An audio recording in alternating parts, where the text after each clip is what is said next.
Greetings, adventurers. You're listening to The Quiet Journeys of Professor Atwood with me, Professor Atwood. I'm glad you're here, and I can't wait to tell you about my latest journey. Don't worry, it's a safe space. I'll handle all the danger for you. I designed these stories to help you relax, chill anxiety, and go to sleep. Maybe they'll even put a smile on your face, even if it's a sleepy smile. So please, settle in, relax, and prepare to quietly drift off with me to parts known, unknown, and even some places in between. Comfortable? Very well. Let's get underway.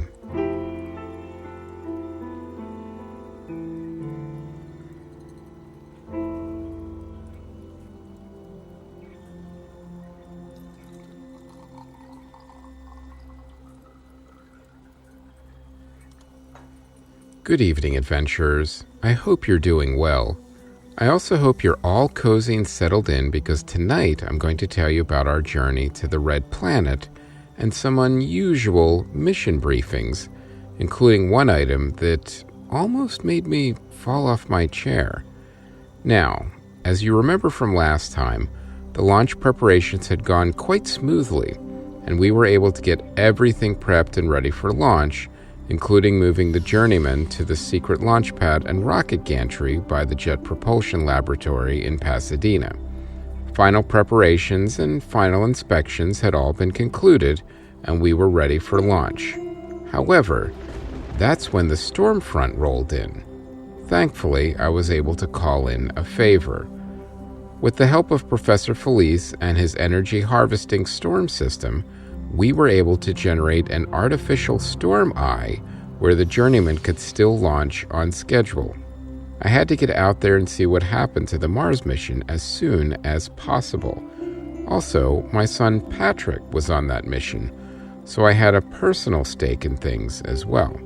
I will tell you all about our journey through space and the unexpected briefings from Janet, our NASA mission specialist, in a moment.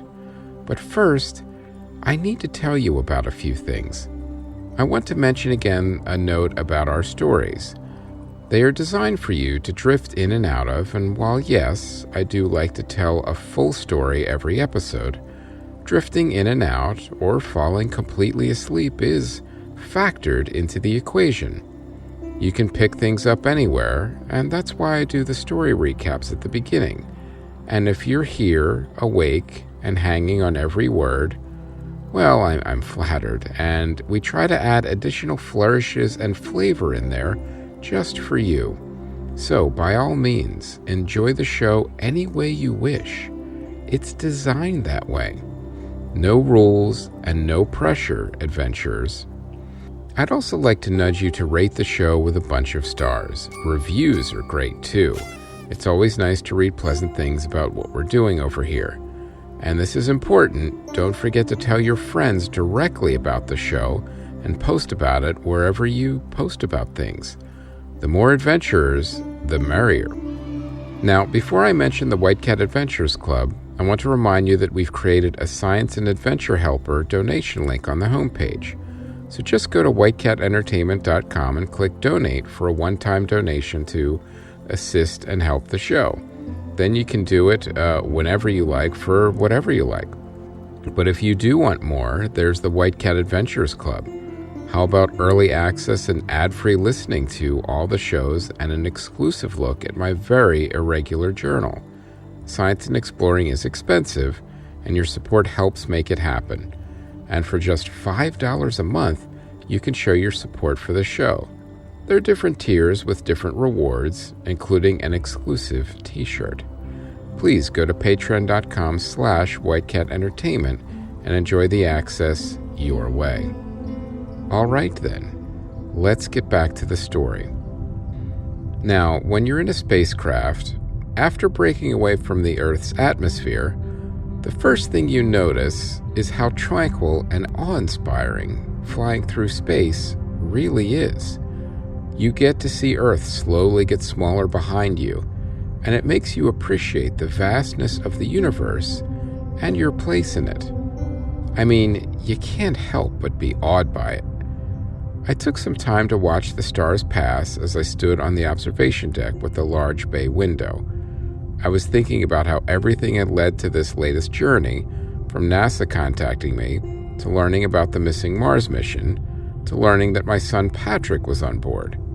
He had a much higher security clearance than I did, so I began to wonder what this mission was really about. Jillian had prepared a welcome to space dinner, and it was fantastic. There was no astronaut ice cream this time, but there were chicken enchiladas in a red sauce, and I think Jillian was going to incorporate the color red in a lot of the meals to keep with the Mars theme.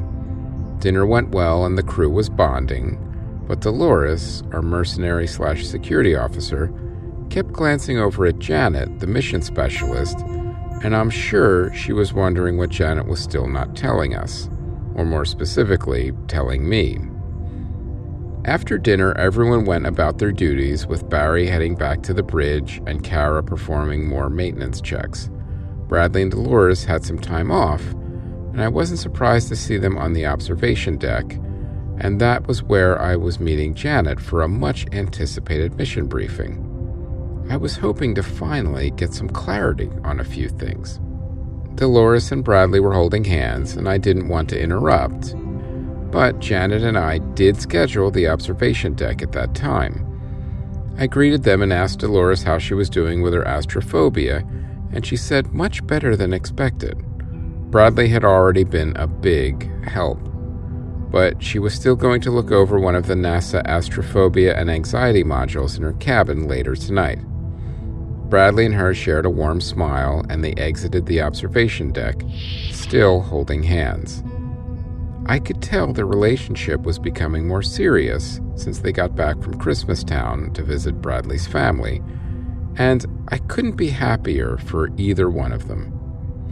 Now, as I've said this before, it's not the best idea to have relationships and fraternization get out of hand on an adventure, as it can complicate things very quickly. Ideally, they wouldn't have been on the same mission together, but both Bradley and Dolores have proven that their relationship doesn't get in the way of their duties, and that's the most important thing. Still, if I'm being honest, platonic relationships on missions and adventures are still preferred. I didn't have to wait very long for Janet, as she soon appeared on the observation deck. She looked relieved, to be honest, like she was pleased she didn't have to keep things from the crew and myself any longer. But before we began the briefing, we took a moment to enjoy the observation deck and watch Earth slowly drift away behind us. We wouldn't see it at all soon, and then the quiet, calm vastness of space would be in front of us on the way to Mars. But the truth was, due to my customized ion drive, we would be there in 2 weeks, tops. Janet and I made a little small talk and talked about how proud we were of the crew, and of course how great an astronaut my son was. I mean, I already knew that, but it was still nice to hear, of course. But it was time to get to business. Speaking of my ion drive, Janet said she better start things off with talking about NASA propulsion. I commented that this was a bit of an odd place to start, as nothing much had changed, and she looked at me and disagreed. There were some developments there, and they related to the briefing. In that case, I told her to, by all means, proceed. Now, while my ion drive was fairly advanced, I soon learned from Janet that NASA was much further along on their antimatter drive than they initially let on. Janet said that while it wasn't advertised, the antimatter drive was not only much further along than was publicly known, it was in fact in use, and just used on the mission that went missing. So yes, confirmed, it was indeed much further along than I thought. Now, I of course had many questions about its final functionality, including the harnessing and containment of the positron particles, but Janet said she would cover everything in due time. You see, antimatter propulsion is an interesting and innovative technology. In theory, it's one of the most potent fuel sources ever developed. While tons of chemical fuel are needed to propel a human mission to Mars, just tens of milligrams of antimatter will do the trick. I know it sounds a bit too good to be true, and in reality, this power comes with a rather significant trade-off. Some antimatter reactions produce blasts of high-energy gamma rays. Gamma rays are like X-rays times 1,000, and then times 1,000 again. They penetrate matter and break apart molecules in cells, so they are not so healthy to be around. High-energy gamma rays can also make the engines radioactive by fragmenting atoms of the engine material. So, in addition, not quite the safest engine either. The NASA Institute for Advanced Concepts, or the NIAC, funded a team of researchers working on a new design for an antimatter-powered spaceship that avoids this nasty side effect by producing gamma rays with much lower energy. And clearly, they succeeded. Janet confirmed. The NASA gamma rays were much safer and even produced a warming glow for the spacecraft as they passed outside the hull, creating a tranquil and comfortable temperature. It's for this reason NASA nicknamed them chill rays. Now, antimatter is sometimes called the mirror image of normal matter because, while it looks just like ordinary matter, some properties are reversed. For example, normal electrons, the familiar particles that carry electric current in everything from cell phones to those old plasma TVs that we talk about on occasion, have a negative electric charge. Anti-electrons have a positive charge, so scientists dub them positrons. As I'm sure you're aware, when antimatter meets matter, both annihilate in a flash of energy. This complete conversion to energy is what makes antimatter so powerful. Even the nuclear reactions that power atomic bombs come at a distant second, with only about 3% of their mass converted to energy. Previous antimatter-powered spaceship designs employed antiprotons, which produce high-energy gamma rays when they annihilate. The new design will use positrons, which make gamma rays with about 400 times less energy, and are much more comfortable.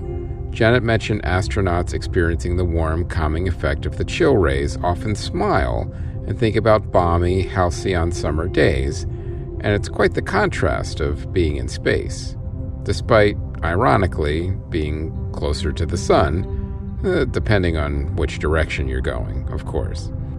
The NIAC research team initially funded a preliminary study to see if the idea was feasible. Clearly, the initial results were promising, and funds were available to successfully develop the technology. Now, a positron-powered spaceship would have a couple of advantages over the existing plans for a human mission to Mars, which would have been called the Mars Reference Mission. That's when Janet became quiet for a moment. I pressed. It wasn't really called the Mars Reference Mission, was it? She said no. It was called the Mars Reverence Mission. It was supposed to be a secret. It was a typo, but by the time it was caught, the press release had gone out, so the marketing department, along with all the other departments at NASA, just went with it. Originally, the mission was to, on the surface, be reverent to Mars and see if we could terraform it and maintain its Martian majesty. But Janet said, as I already knew, the Martians had some very strong feelings about us terraforming their planet, and the mission was really to show reverence to the Martian royalty. Maybe a compromise could be found, and if so, would it even be logistically feasible? But let's get back to the propulsion for a moment as it relates to this mission, according to Janet. Now, this is a quote, "The most significant advantage is more safety," said Dr. Gerald Smith of Positronics Research in Santa Fe, New Mexico. The current reference mission, or reverence mission, called for a nuclear reactor to propel the spaceship to Mars. This is desirable because nuclear propulsion reduces travel time to Mars, increasing safety for the crew by reducing their exposure to cosmic rays. Also, a chemically powered spacecraft weighs much more and costs a lot more to launch. The reactor also provides ample power for the 3-year mission. But nuclear reactors are complex, so more things could potentially go wrong during the mission. Quote, however, the positron reactor offers the same advantages but is relatively simple, said Smith, lead researcher for the NIAC study. Also, here's the thing, nuclear reactors are radioactive even after their fuel is used up. After the ship arrived at Mars, the plan was to direct the reactor into an orbit that would not encounter Earth for at least a million years, when the residual radiation would be reduced to safe levels. However, there is no leftover radiation in a positron reactor after the fuel is used up, so there is no safety concern if the spent positron reactor should accidentally re-enter Earth's atmosphere, according to the team. Janet added safety was always a concern, and a positron reactor is safer to launch as well. If a rocket carrying a nuclear reactor explodes, it could release radioactive particles into the atmosphere. Our positron spacecraft would release a flash of gamma rays if it exploded, but the gamma rays would be gone in an instant. There would be no radioactive particles to drift on the wind. The flash would be confined to a relatively small area. The danger zone would be about 1 kilometer around the spacecraft. An ordinary large chemically powered rocket has a danger zone of about the same size due to the big fireball that would result from its explosion, said Smith. Janet added that another significant advantage is speed, and this was where things became complicated, relevant, and top secret, she added. The so-called reference, or reverence, mission spacecraft would take astronauts to Mars in about 180 days. Quote, our advanced designs, like the gas core and the ablative engine concepts, could take astronauts to Mars in half that time, perhaps even in as little as 45 days, said Kirby Meyer, an engineer with positronics research on the study. Janet said they had gotten it down even more, and the positronic engine was able to get to Mars in 8 days. I stopped for a moment. 8 days? A little over a week? That was even quicker than the Journeyman. The problem was the Reverence mission, while more efficient, ended up going a bit too fast, overshot the landing zone, and they lost contact with it soon after. And that was the problem. I said that was certainly solvable with the Journeyman, as we could create a search area. The Journeyman could triangulate possible drift and float trajectories and find the missing spacecraft. I asked, too, what it was called, so I didn't have to keep calling it the spacecraft. Janet added that my son was given the privilege of naming it, and he ended up calling the Mars mission spacecraft the John Carter. As you can surmise, I had my kids reading classic science fiction at a very young age. Janet added that one technical challenge to making a positron spacecraft a reality was the cost to produce the positrons. Because of its spectacular effect on normal matter, there is not a lot of antimatter just, well, sitting around. In space, it is created in collisions of high-speed particles called cosmic rays. On Earth, it has to be created in particle accelerators, which is kind of a thing, and there aren't that many of them. The machines are normally used to discover how the universe works on a deep, fundamental level, but they can be repurposed as antimatter factories. And NASA did have one, just not in Pasadena because the real estate costs are too high. Actually, all the property costs in Southern California are too high, but that's another story. Janet added that the initial cost estimates for a positronic drive were indeed quite high. She said a rough estimate to produce the 10 milligrams of positrons needed for a human Mars mission is about $250 million, according to the NASA accounting department. This cost might seem high at first, she continued. I mean, obviously, yes, it was. But it was considered against the extra cost to launch a heavier chemical rocket. Current launch costs are about $10,000 per pound, or the cost to fuel and make safe a nuclear reactor. And of course, everything gets cheaper and more efficient over time, so going positronic was part of NASA's forward-thinking initiative. So it was a good fit, despite the initial cost outlay. Another challenge, of course, is storing enough positrons in a small space. Because they annihilate normal matter, you can't just put them anywhere. Instead, they have to be contained with electric and magnetic fields. Janet said the NASA researchers had solved this problem, or so she thought, and it's possible that a breach of this positronic containment field was what caused the John Carter to overshoot their landing site, and it may even be the reason for the loss of contact as well if it disrupted their communication systems. There is nothing worse than rogue positrons, that's for sure. I remember when Professor Simmons would sometimes forget to power up his containment field, and his positrons would escape and always go after his shoes. That's why at conferences, we would always see him in flip-flops. Now, granted, I was a bit skeptical of that story. I think he just didn't like wearing shoes, but I digress. Anyway, the positron containment breach was one theory NASA had, but Janet mentioned that there were other theories, and that was the reason she was there. I thought about Barry, our flight commander's reaction to seeing that Janet was the mission specialist, and it didn't inspire confidence, to say the least.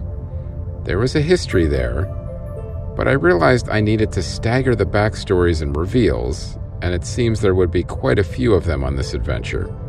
I wasn't wrong. What Janet revealed next was something I did not see coming at all.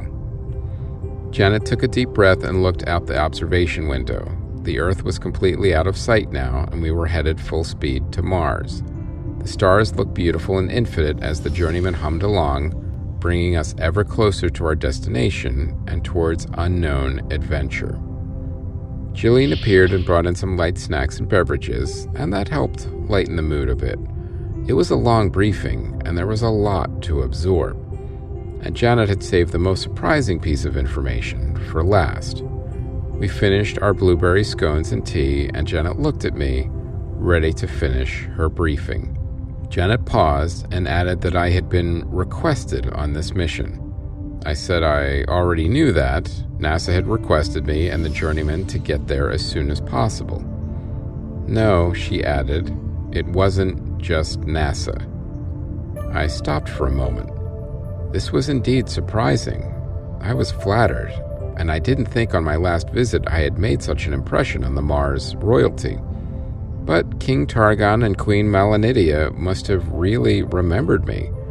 To be requested by the King and Queen of Mars for a mission, well, that was something.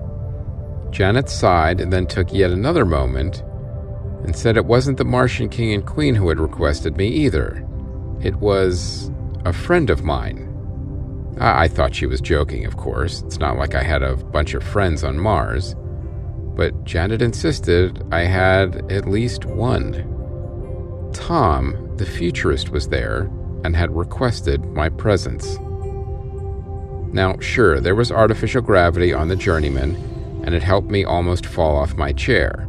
As you remember, Tom was a friend who was the only true futurist I had ever met who wasn't a charlatan. And the reason, something he tried to unsuccessfully hide from me, was because he actually was from the future.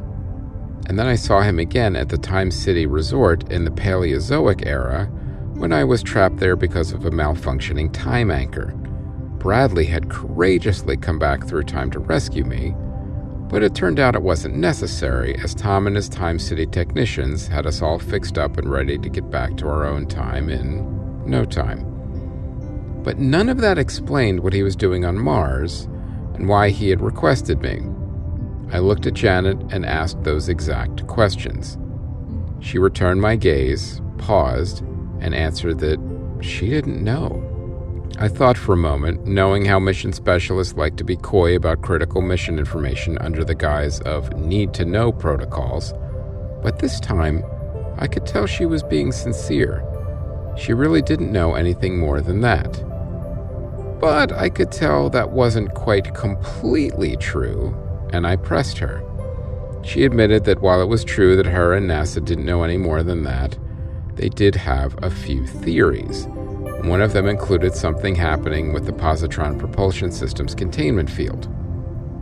Or it could also be about the ruins. Wait, I said, ruins? What ruins? The Martians lived underground and were, well, using everything since last time I was there. Janet said the ruins were found on the surface just before NASA lost contact with the John Carter.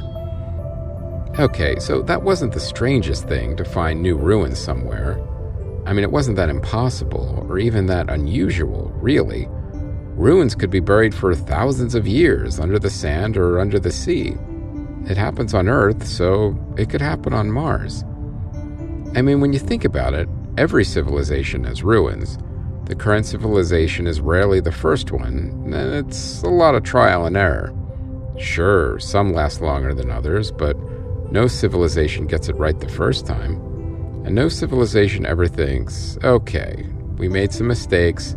Good luck to the guys and gals who come after us and do things differently. No.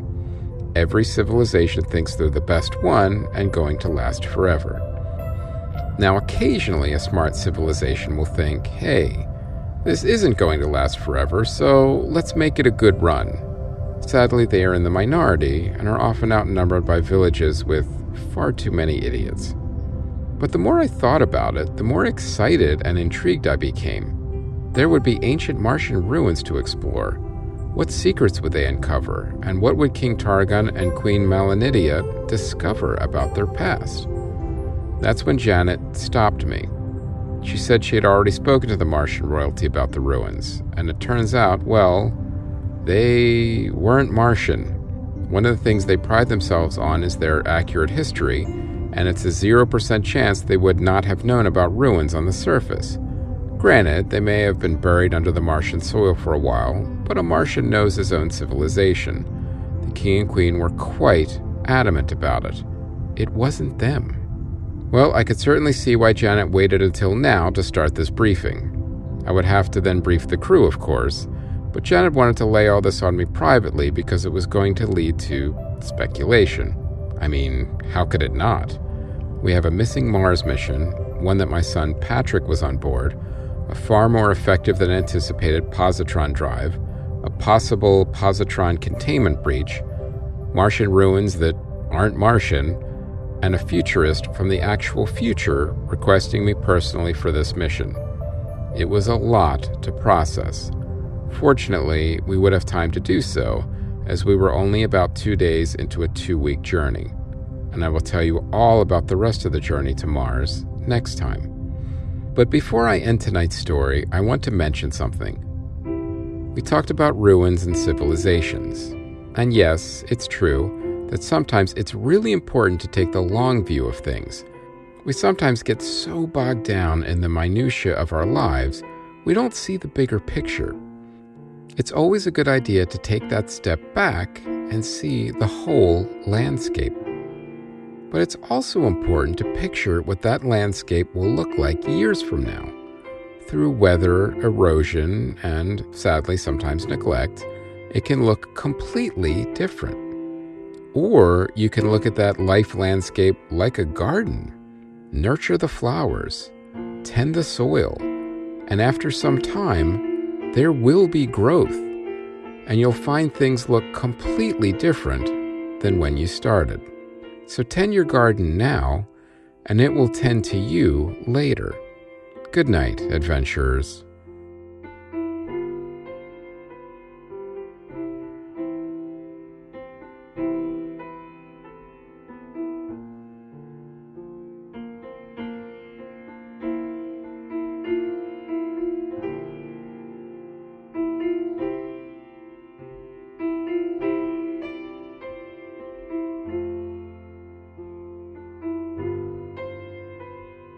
The Quiet Journeys of Professor Atwood was created, written, and performed by Chris Mancini and produced by White Cat Entertainment. It is a work of fiction. Maybe. Music and sound design by Ron Tansky at rontanskymusic.com. For more info and merchandise, including t-shirts, mugs, and blankets, go to whitecatentertainment.com.